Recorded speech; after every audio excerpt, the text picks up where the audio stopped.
Pemerintah hari ini, rezim Prabowo Gibran, itu harus kita akui sebagai rezim yang bodoh. Rezim yang bodoh ini adalah rezim yang inkompeten.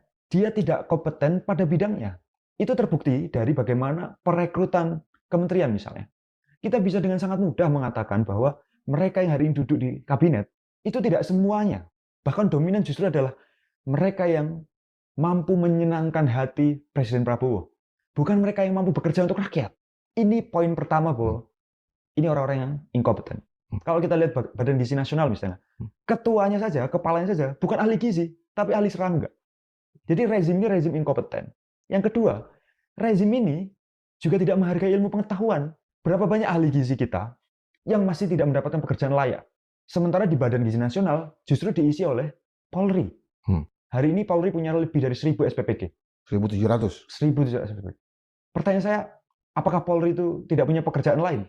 Apakah maling sudah tidak ada? Apakah begal sudah tidak ada? Apakah penjahat-penjahat kriminal sudah tidak ada? Sehingga Polri lebih sibuk mengurusi catering. Loh, ini negara kesatuan Republik Indonesia atau negara catering Republik Indonesia? Hindari saja kata Presiden. Hapuskan itu. Ganti CEO MBG. Kalau memang Presiden hanya menjadi pelaksana daripada memberi makan bergizi gratis. Itu pun kami kritisi, Bang. Makan bergizi gratis ini, bergizi saja tidak, apalagi gratis. Kata gratis itu kan pengkhianatan luar biasa pada rakyat. Karena mereka bekerja, mengalokasikan anggaran juga difasilitasi oleh uang rakyat. Loh, ketika uang itu kembali ke rakyat dalam bentuk makanan, kok mereka tega-teganya menyebut ini gratis?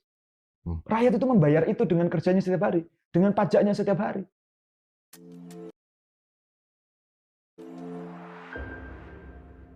Pemerintah hari ini, rezim Prabowo Gibran, itu harus kita akui sebagai rezim yang bodoh. Rezim yang bodoh ini adalah rezim yang inkompeten. Dia tidak kompeten pada bidangnya. Itu terbukti dari bagaimana perekrutan kementerian misalnya. Kita bisa dengan sangat mudah mengatakan bahwa mereka yang hari ini duduk di kabinet, itu tidak semuanya. Bahkan dominan justru adalah mereka yang mampu menyenangkan hati Presiden Prabowo. Bukan mereka yang mampu bekerja untuk rakyat. Ini poin pertama bahwa ini orang-orang yang inkompeten. Kalau kita lihat Badan Gizi Nasional misalnya, ketuanya saja, kepalanya saja, bukan ahli gizi, tapi ahli serangga. Jadi rezim ini rezim inkompeten. Yang kedua, rezim ini juga tidak menghargai ilmu pengetahuan. Berapa banyak ahli gizi kita yang masih tidak mendapatkan pekerjaan layak. Sementara di Badan Gizi Nasional justru diisi oleh Polri. Hari ini Polri punya lebih dari 1000 SPPG. 1.700. 1.700 SPPG.